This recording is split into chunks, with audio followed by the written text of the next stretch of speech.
One of the things that we also want to do for people is we want to encourage them to dream fearlessly.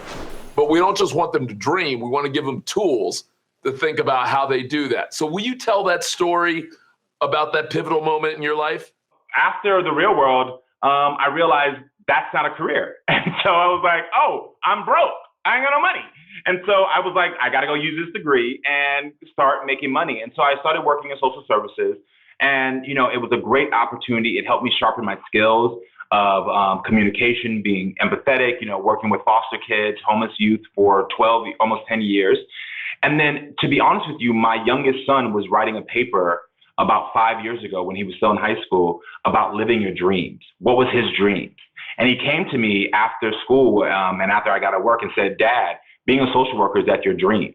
Are you living your dream? And I think as parents and as just as human beings, we're all faced with those moments where you have to truly face the truth of who you are and what you truly want. And yes, I love working in social services.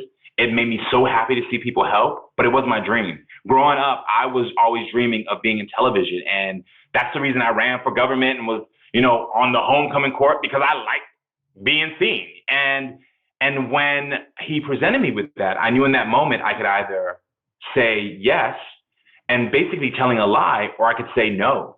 And I said in that moment, no, son, I'm not living my dreams.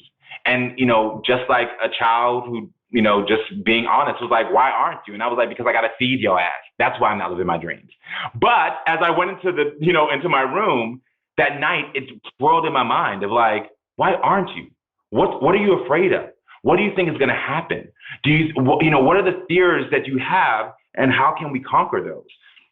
And it was a big lesson for me. And what I try to teach people is if you have something you want to go after, you know, and you're scared, write down each fear of that you have and why you think that's going to stop you. So for me, it was like, I thought like, well, I won't have money to take care of my kids. I won't have the stability I need. I'm scared that my family will look at me different if I fail.